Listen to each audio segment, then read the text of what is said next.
സമൂഹ മാധ്യമത്തിലൂടെ അപകീർത്തിപ്പെടുത്തിയതിന് വീണ്ടും കേസ്. CPIM സൈബർ പോരാളികൾ എന്ന ഫേസ്ബുക്ക് പേജിനെതിരെ തൃശൂർ സിറ്റി സൈബർ പോലീസ് കേസെടുത്തു. കാക്കി ട്രൗസർ ഇട്ട VD സതീഷിന്റെ ചിത്രം പ്രചരിപ്പിച്ചതിനാണ് നടപടി. സൂരജ് സജ്ജിയാണ് വിവരങ്ങളുമായി ചേരുന്നത്. സൂരജ്, ഇതൊരു തുടർക്കഥയായി പോവുകയാണല്ലോ ഈ സൈബർ കേസുകൾ. മുഖ്യമന്ത്രിയാകട്ടെ പ്രതിപക്ഷ നേതാവാകട്ടെ അവരെക്കുറിച്ചുള്ള പോസ്റ്റുകളൊക്കെ പ്രചരിക്കുന്നത് സ്വാഭാവികമായി കാണാറുണ്ട്. പക്ഷേ ഇവിടെ കൃത്യമായി UDF അധികാരമേറ്റത് മുതൽ മുഖ്യമന്ത്രിക്കെതിരെ ഉണ്ടാകുന്ന സൈബർ ആക്രമണങ്ങളിൽ പരാതി നൽകുകയാണ് യൂത്ത് കോൺഗ്രസിന്റെ പ്രവർത്തകരും നേതാക്കളുമൊക്കെ.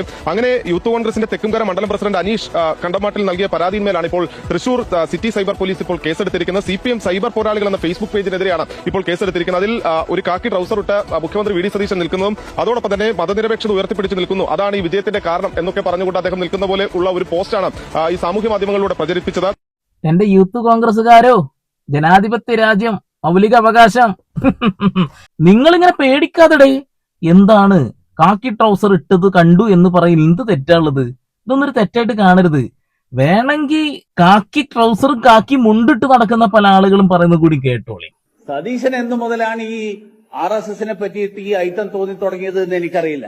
2006 പറവൂരിൽ മനക്കപ്പടി സ്കൂളിൽ സതീശൻ പരിപാടിയിൽ പങ്കെടുത്ത് ഗുരുജി ഗോൾവാൾക്കറുടെ പടത്തിന് മുന്നിൽ നിലവിളക്ക് കൊളുത്തുന്ന ചിത്രം, ആ ചിത്രത്തിൽ വന്ന VD സതീശൻ തന്നെയല്ലേ ഈ VD സതീശൻ? അതിന് വേറൊരു VD സതീശനായിരുന്നു എന്ന് എനിക്കറിയില്ല. മാത്രമല്ല 2013 ഇതേ തൃശൂരിൽ ഭാരതീയ വിചാര കേന്ദ്രത്തിന്റെ ജില്ലാ സമ്മേളനത്തിൽ പങ്കെടുത്തതും ഇതേ VD സതീശനല്ലേ? ഇതേ VD സതീശനല്ലേ? പിണറായി വിജയനാണോ എന്നാണ് ചോദിക്കുന്നത്. എടോ, കാക്കി ട്രൗസർ ഉള്ളിലുണ്ട് എന്ന് വ്യക്തമായിട്ട് ജനങ്ങൾക്ക് മനസ്സിലാവുന്നുണ്ട് എന്നുള്ളതാണ്. അത് ഇവിടെയുള്ള മനുഷ്യന്മാര് മനസ്സിലാക്കാൻ കിടക്കുന്നുള്ളൂ എന്നുള്ളതാണ്. VD സതീശനെ കുറിച്ചിട്ട് ഞാൻ വീഡിയോ ചെയ്യുന്ന സമയത്ത് ചില ആളുകൾ ഒന്ന് പറയുന്ന ഒരു ഡയലോഗ് ഉണ്ട്, നീ ഭയങ്കര നിഷ്പക്ഷനാണെന്ന് പറഞ്ഞുകൊണ്ട് എന്താ VD സതീശനെതിരെ എങ്ങനെ വീഡിയോ ചെയ്തുകൊണ്ടിരിക്കുന്നുള്ളത്. ഞാൻ പിണറായി വിജയനെ ഊക്കിയിട്ടുണ്ട്, നമ്മുടെ പൂക്കി മുഖ്യമന്ത്രി ഊക്കിയിട്ടുണ്ട്, നരേന്ദ്രമോദി, അമിത്ഷാ ഇവരൊക്കെ ഊക്കി വിട്ടിട്ടുണ്ട്. ഇത് ഊക്കി വിടാൻ നമുക്ക് സ്വാതന്ത്ര്യം ഉള്ളത് കൊണ്ടാണെന്നുള്ളതാണ്. ഞാൻ അടിമയല്ല, അത് ആദ്യം മനസ്സിലാക്കണം. നമ്മൾ പറയേണ്ട കാര്യങ്ങൾ പറയേണ്ട ഇടത്ത് പറയണം. നിങ്ങൾ ഇഷ്ടപ്പെടുന്ന രാഷ്ട്രീയ പാർട്ടിക്ക് നിങ്ങൾ വോട്ട് ചെയ്തോളൂ. പക്ഷേ നിങ്ങളുടെ രാഷ്ട്രീയ പാർട്ടിയുടെ തലപ്പത്തിരിക്കുന്ന ആളുകൾ ഊളത്തരം ചെയ്ത് നിങ്ങൾ മിണ്ടാതിരിക്കരുത്. നിങ്ങൾ പ്രതികരിക്കണം. നിങ്ങൾ പ്രതികരിക്കാതിരിക്കുമ്പോൾ നിങ്ങൾ അടിമയാണെന്നർത്ഥം. അത് മനസ്സിലാക്കണം എന്നുള്ളതാണ്. കാക്കി ട്രൗസർ ഇട്ടൊരു വ്യക്തിയാണ് VD സതീശൻ എന്നൊരു സംശയം നിലനിൽക്കുന്നുണ്ട്. ഇപ്പൊ നിങ്ങൾ ഇത് കേട്ടല്ലോ, ഇനി നിങ്ങൾ മറ്റൊന്ന് കേക്ക്. 2001-ലും 2006-ലും സതീശൻ വിജയിക്കാൻ വേണ്ടി RSSന്റെ നേതാവിനെ കണ്ടു എന്നുള്ളത് ഒരു വസ്തുതയാണ്. അങ്ങക്ക് നേരിട്ട് അറിയുന്ന കാര്യമാണത്? എനിക്ക് നേരിട്ട് അറിയാവുന്ന കാര്യമാണ്. ആ നേതാവ് എന്നോട് പറഞ്ഞ കാര്യമാണ്. പക്ഷെ സതീശൻ ഈ 2006-ലെ പരിപാടിയിൽ പങ്കെടുത്തിട്ടില്ല എന്ന് ഫോട്ടോ ഉൾപ്പെടെ കാണിച്ച സമയത്തും നിഷേധിക്കുകയാണ് ചെയ്തത്. സതീശൻ ഇന്നലെയല്ലേ ഞാൻ പങ്കെടുത്തു എന്ന് പറയുന്നത്? സതീശൻ ഇതുവരെ പറഞ്ഞുകൊണ്ടിരുന്നതും സതീശന് വേണ്ടി സംസാരിച്ച ചാനൽ ചർച്ചകളിലൊക്കെ പങ്കെടുത്ത നേതാക്കന്മാർ പറഞ്ഞുകൊണ്ടിരുന്നതും അങ്ങനെ ഒരു പരിപാടിയിലേ പങ്കെടുത്തിട്ടില്ല എന്നായിരുന്നു. അപ്പോൾ സതീശന്റെ മുമ്പിൽ ഞാൻ ഒരു തെളിവ് വെച്ചു. ആ തെളിവിനെ അടിസ്ഥാനപ്പെടുത്തിക്കൊണ്ടുള്ള ചർച്ചയിൽ പോലും സതീശൻ പറഞ്ഞിരുന്നത് ഞാൻ പങ്കെടുത്തിട്ടില്ല, ഗോൾവൽക്കറുമായി ബന്ധപ്പെട്ട ഒരു ചർച്ചയിലും ഒരു പരിപാടിയിൽ ഞാൻ പങ്കെടുത്തിട്ടില്ല എന്നാണ്. പക്ഷെ ഇന്നലെ മാറ്റി പറയേണ്ടി വന്നില്ല. അപ്പോൾ ആരാണ് നുണ പറഞ്ഞത്? 2001-ലെയും 2006-ലെയും സഹായം സ്വീകരിച്ചു എന്നുള്ളത് നാളെ സതീശന് മാറ്റി പറയേണ്ടി വരും, അംഗീകരിക്കേണ്ടി വരും. ഇന്നല്ലെങ്കിൽ നാളെ അംഗീകരിക്കേണ്ടി വരും.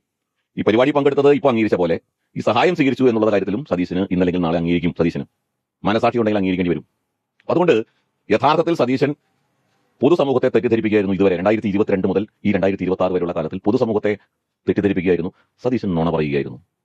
അപ്പോൾ സതീശന് ഒരു തെരഞ്ഞെടുപ്പിൽ വോട്ട് നൽകണം എന്നുള്ളത് തന്നെയായിരുന്നു RSSനോടുള്ള ആവശ്യം. നമുക്ക് നമ്മൾ മനസ്സിലാക്കേണ്ടത്, ഒന്ന്, ഇന്നത്തെ കോൺഗ്രസിന്റെ നിലപാട് വെച്ച് 2001-ലെയും 2006-ലെയും കോൺഗ്രസിന്റെ നിലപാട് RSSനോടും സംഘപരിവാർ സംഘടനകളോടും ഒക്കെ ഉണ്ടായിരുന്നു നമ്മൾ കരുതരുത്. 1996-ൽ സതീശനോട് വരുമ്പോൾ സതീശൻ അന്നത്തെ തെരഞ്ഞെടുപ്പിൽ P. രാജുവിനോട് തോറ്റ് ദയനീയമായി പരാജയപ്പെടുകയാണ് ചെയ്തത്. പിന്നീട് വിജയിക്കാൻ വേണ്ടി സതീശൻ സംഘപരിവാർ സംഘടനകളുടെ പല പ്രാദേശിക നേതാക്കന്മാരുമായിട്ട് ബന്ധം സ്ഥാപിച്ചിട്ടുണ്ട്. പല പരിപാടികളും സതീശൻ പങ്കെടുത്തിട്ടുണ്ട്. അല്ലാത്ത കൂടുതൽ പരിപാടികളിൽ പങ്കെടുത്തിട്ടുണ്ടോ? അന്നത്തെ പല പരിപാടികളിലും അതിന്റെ ഒന്ന് നമ്മൾ 20 വർഷത്തിന് ശേഷമാണ് ബന്ധമുണ്ടെങ്കിൽ സ്വാഭാവികമായിട്ട് കൂടുതൽ പരിപാടികൾ പല പരിപാടികളും ക്ഷണിക്കാറുണ്ട് സതീശനെ.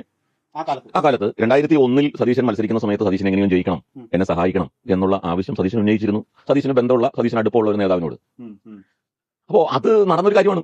പിണറായി വിജയന്റെ ട്രൗസർ എന്തായാലും കാവിയാവില്ല കേട്ടോ. ഒരിക്കലും അത് കാവിയാവില്ല എന്ന വിശ്വാസം എനിക്കുണ്ട്. ഒരിക്കലും ഒരു യഥാർത്ഥ കമ്മ്യൂണിസ്റ്റുകാരന് സംഘികളെ സപ്പോർട്ട് ചെയ്യാൻ കഴിയില്ല, സംഘികളുടെ കളസം ഇടാൻ കഴിയില്ല എന്നുള്ളതാണ്. ഇവിടെ VD സതീശന്റെ ട്രൗസറിന്റെ നിറം അത് കാക്കി തന്നെയാണെന്ന് കാര്യം തർക്കമൊന്നും വേണ്ട. പല കാര്യങ്ങളും പുറത്തേക്ക് വന്നുകൊണ്ടിരിക്കുന്നുണ്ട് എന്നുള്ളതാണ്. അതൊക്കെ നിങ്ങൾ വരും ദിവസങ്ങളിൽ മനസ്സിലാക്കുക. അത്ര എനിക്ക് ഈ വിഷയത്തിൽ പറയാനുള്ളൂ.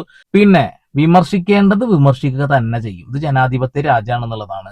VD സതീശൻ നല്ല പ്രവൃത്തി ചെയ്യണമെന്നുണ്ടെങ്കിൽ അതിനെ പൊക്കിയും പറയും ചെയ്യും. പക്ഷെ ഊളത്തരം പറഞ്ഞാലും ഊളത്തരം കാണിച്ചാലും നമ്മുടെ സർവന്റാണ് മുഖ്യമന്ത്രി. ആ മുഖ്യമന്ത്രി സ്ഥാനത്ത് ഇരിക്കുന്നേ ഉള്ളൂ, നമുക്ക് വേണ്ടിയാണ് പണിയെടുക്കേണ്ടത്. അപ്പോൾ വിമർശിക്കേണ്ടത് ആരാണ് ചൂണ്ടിക്കാണിക്കേണ്ടത്? അദ്ദേഹം പ്രവർത്തിച്ചു വരുന്ന രാഷ്ട്രീയ സംഘടനയുടെ നേതാക്കന്മാർ മുതൽ അണികൾ വരെ എല്ലാവരും പ്രതികരിക്കുക തന്നെ വേണം എന്നുള്ളതാണ്. അത്ര എനിക്ക് പറയാനുള്ളൂ. പൊന്നു സതീശൻ സാറേ, നിങ്ങൾ ഇങ്ങനെ പണി തുടങ്ങിയ വല്ലാത്തൊരു പണിയാവും കേട്ടോ. അത് അത്രേ പറയുന്നുള്ളൂ. അപ്പൊ വീണ്ടും വരാം. സുലാൻ.